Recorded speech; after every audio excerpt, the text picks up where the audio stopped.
আপনার সবচেয়ে বড় শত্রু কিন্তু শয়তান না, আপনার সবচেয়ে ভয়ঙ্কর শত্রু লুকিয়ে আছে আপনারই ভেতরে। তার নাম নফস। যে নফস মানুষকে জান্নাত থেকেও দূরে সরিয়ে দিতে পারে। প্রিয় বোনেরা, আসসালামু আলাইকুম ওয়া রাহমাতুল্লাহ। মানুষের জীবনে সবচেয়ে কঠিন যুদ্ধ কোনটা জানেন? বাইরের কারো সাথেই না, সেটা ভেতরের খারাপ যাওয়ার সাথে যুদ্ধ। এই নফস কখনো বলে আরেকটু গুনাহ করো আর নামাজ পরে পড়বে, এত ইসলাম মেনে চললে জীবন উপভোগ করবে কিভাবে? আর ধীরে ধীরে মানুষ আল্লাহ থেকে দূরে সরে যেতে থাকে। তাই আল্লাহ কুরআনে বলেছেন, নিশ্চয়ই নফস মানুষকে মন্দ কাজের আদেশ দেয়। সূরা ইউসুফ 53 নম্বর আয়াত। কিন্তু সুখবর হলো, যে ব্যক্তি নিজের নফসকে নিয়ন্ত্রণ করতে পারে, আল্লাহ তার জন্য জান্নাতের ওয়াদা করেছেন। নফসকে নিয়ন্ত্রণে রাখার 15টি কৌশল। 1. 5 ওয়াক্ত নামাজ ঠিক করুন। নামাজ শুধু ইবাদত না, এটা নফস ভাঙার ট্রেনিং। আল্লাহ বলেন, নিশ্চয়ই নামাজ অশ্লীল ও খারাপ কাজ থেকে বিরত রাখে। সূরা আনকাবুত আয়াত নাম্বার 45। যে ব্যক্তি নামাজ ঠিক করে, তার জীবন ধীরে ধীরে বদলাতে শুরু করে। নামাজ নফসকে দুর্বল করে আর আত্মাকে শক্তিশালী করে। 2. গোপনে তাহাজ্জুদ পড়ুন। রাতের অন্ধকারে যখন সবাই ঘুমায় আর আপনি আল্লাহর সামনে দাঁড়ান, সেই মুহূর্ত নফসকে ভেঙে দেয়। কারণ নফস চায় ঘুমাতে আর আপনি তখন সিজদায় যান। রাসূল সাল্লাল্লাহু আলাইহি ওয়াসাল্লাম নিয়মিত তাহাজ্জুদ পড়তেন। 3. কম খান। বেশি খাওয়া নফসকে শক্তিশালী করে। রাসূল সাল্লাল্লাহু আলাইহি সাল্লাম বলেছেন, মানুষ পেটের চেয়ে খারাপ কোনো পাত্র পূর্ণ করেনি। তিরমিজি। পেট বেশি ভরা থাকলে ঘুম বাড়ে, অলসতা বাড়ে, গুনাহ বাড়ে। ক্ষুধা কখনো কখনো আত্মাকে জাগিয়ে তোলে। 4. কম কথা বলুন। অতিরিক্ত কথা মানুষকে গুনাহে ফেলে দেয়। গীবত, মিথ্যা, অহংকার সব মুখ থেকেই বের হয়। রাসূল সাল্লাল্লাহু আলাইহি ওয়াসাল্লাম বলেছেন, যে ব্যক্তি চুপ থাকে সে নাজাত পায়। তিরমিজি। 5. বেশি বেশি জিকির করুন। নফস চায় আপনি আল্লাহকে ভুলে যান, তাই জিকির হলো নফসের বিরুদ্ধে অস্ত্র।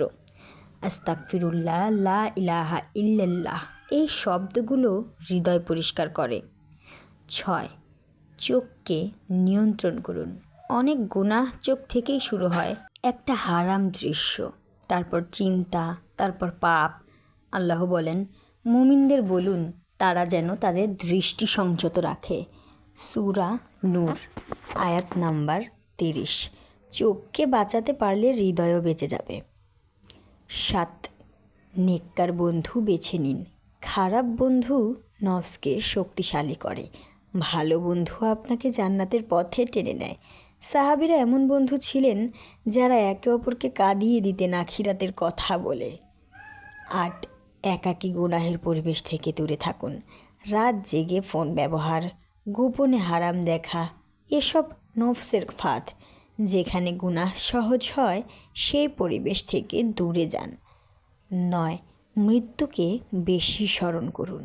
নফস দুনিয়াকে স্থায়ী মনে করায়, কিন্তু কবরের কথা মনে পড়লে হৃদয় নরম হয়ে যায়। রাসূল সাল্লাল্লাহু আলাইহি ওয়াসাল্লাম বলেছেন, বেশি বেশি মৃত্যুকে স্মরণ করো। তিরমিজি। 10. বেশি ইস্তেগফার পড়ুন। গুনাহের পর নফস চায় আপনি হতাশ হয়ে যান, কিন্তু আল্লাহ চান আপনি ফিরে আসুন। রাসূল সাল্লাল্লাহু আলাইহি ওয়াসাল্লাম প্রতিদিন 70 বারের বেশি ইস্তিগফার করতেন। 11.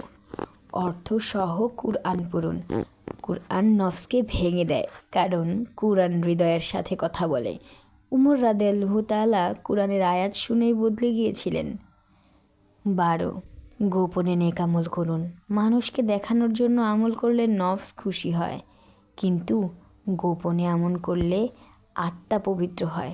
গোপনে দান করুন, গোপনে কান্না করুন। 13. অহংকার ভাঙুন।